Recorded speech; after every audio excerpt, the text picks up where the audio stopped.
uko na kile minatai, ulenipenda hata kama misifai. El Shaddai, El Shaddai, El Shaddai, uko na kile minatai, ulenipenda hata kama misifai.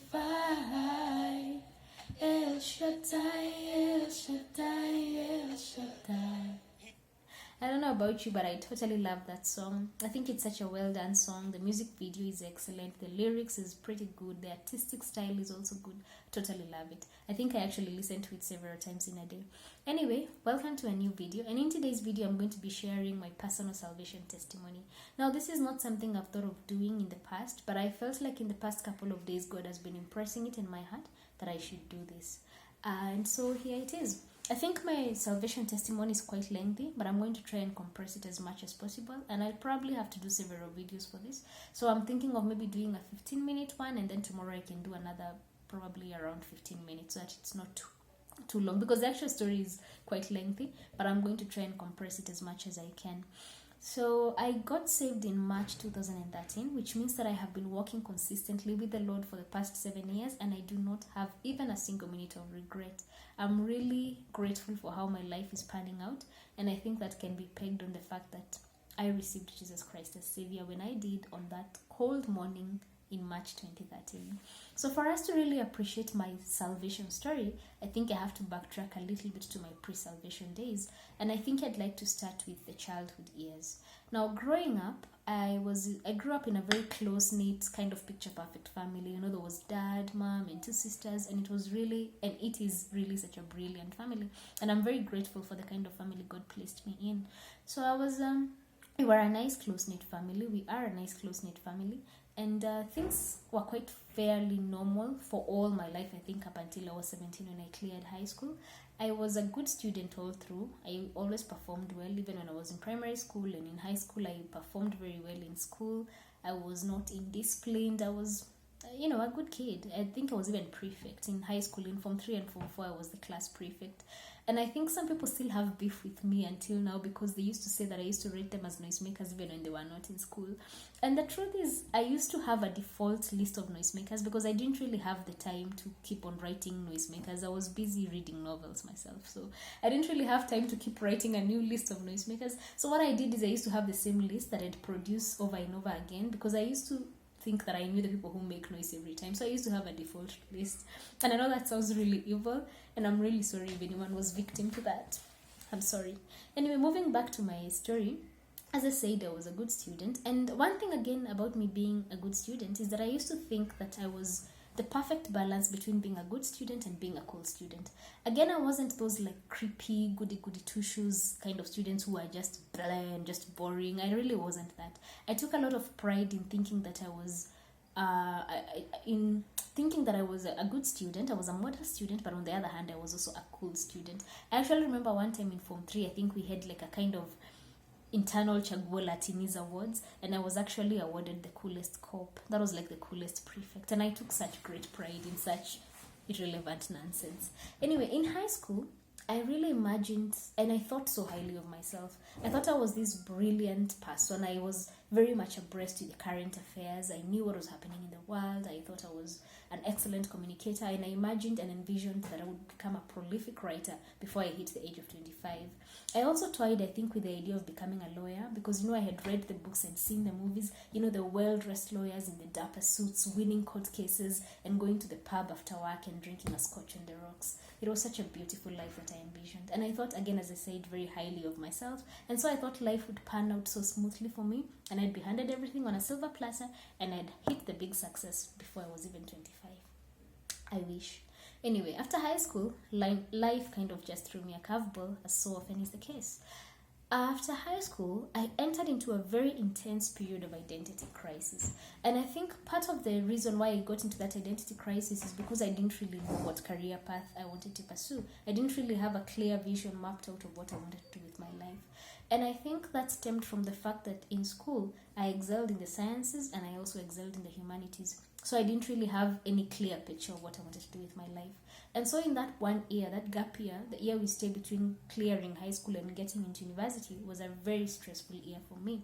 I found myself mostly alone in the house with my thoughts, thinking, overthinking, wondering what I wanted to do with my life, and coming up with nothing. Because my parents would be at work, my elder sister was in university, my younger sister was still in high school, and so I spent many long hours in the house trying to drown out my thoughts by watching television or listening to music, but it was just offering temporary relief. And so around mid of that year, I decided to get a job at the library because I needed to get out of the house and I needed something to do. So I went to the library, got a part-time job, and I really enjoyed doing it. And the reason why I decided to get a part-time job in the library was because it was one place that demanded silence. And within that year of being so lost in that emotional turmoil, I had started becoming a recluse. Within a period of, I think, like 3-4 months, I had gone from being a social, bubbly teenager to being a recluse. Such a social recluse. Like I was spending so much time by myself and trying to limit my social interaction with the outside world as much as I could. And so the library was a perfect fit for me. And so what I did at the library was very simple. I just stayed at the desk and checked out books. So if people wanted to borrow books, I just updated the records. If people needed to return books, again, I updated the records. If people needed help looking for books in the different sections, I assisted them with that. And that was very good for me. It was very easy for me because I've always been a keen and avid reader. So it became an escape for me. Going to the library became an escape because I'd be limited to... My social interaction, again, was very limited, but I'd also be able to indulge in something which I loved doing, which was reading. So I'd get lost in my books. Books became my escape. I'd get into the library, pick a good book, just get so lost in it, and hope that I wouldn't have to come out and face my real life. So that was a very intense period of that identity crisis. I really didn't know how to resolve it. I didn't know who to talk to. I couldn't talk to my friends because my becoming a recluse had meant that I did not really have many friends. I couldn't talk to my family because even I did not know what was going on. I couldn't talk to the church because by that time I was just a nominal Catholic. I mean, I went to the Catholic church on Sundays. We went to the cathedral in Nyeri, which is quite a huge church, and it was very hard for you to get into any community. And I was not really that keen on church anyway, so I didn't really have anyone to share with what I was going through. So I went through this period by myself. And one of the things that started happening is that I started becoming physically sick from, I think, that stress and that overthinking. So I actually began to show symptoms. I actually suffered typhoid and amoeba in that same year. And I remember having these constant headaches. Like I would literally have a headache every other day. I remember at some point my dad actually thought I was pretending because every other day I would complain of headache. And maybe he thought that I was just trying to avoid doing the household chores. But in reality, I was constantly having headaches, which I now peg down to being stressed. I even remember having some very strange back pain here. Even if I hadn't done any work, I'd have such intense back pain. And I really didn't know what to do with that period and that identity crisis. I thought I would pray, but then I thought, God really doesn't listen to me. I think at that point I had gotten to the point where I had decided that if there was a God, he was not interested in me whatsoever. And the reason why I thought God was not interested in me at all is because when I was in primary school, we had this really bad teacher. He was our science teacher. He was called Mr. Wanjao. If he's watching this video, I'm really sorry to him. But he was such a horrible teacher. He beat us so much. He punished us so much. He was just such a rough man. I hated him. I was terrified of him.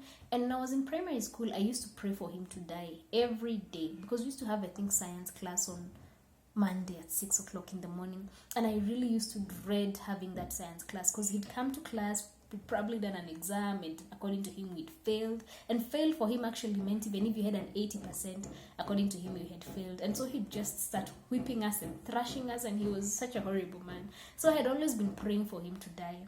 And every night I'd go to bed and I'd tell God, please, God, let Mr. Wanjao die. And I actually cleared primary school and the guy didn't die. And so I thought, if there's a God, he's not interested in me. I've been praying for this guy to die. He's not been dying, so God doesn't listen to me. And it's actually laughable now how I thought that that's how prayer works. I actually thought prayer was us asking God to do what we wanted him to do. In my case, killing someone. And so I thought he doesn't really listen to me. So even after high school, my going to church was just a routine. It was just a ritual. I really didn't care for what they were talking about. I didn't care what the priest was talking about. I stopped going to the confessions. I thought they were irrelevant. I thought it was just utter bullshit, so I never really went anymore. I just hated everything about it, but I still used to go out of respect to my parents. So anyway, that identity crisis went on for quite a long time, I think for the period of the year.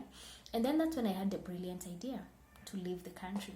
I thought, if I leave the country, if I have a change of environment, perhaps what I'm going through is going to be resolved. So that was when I got the brilliant idea to go and study abroad.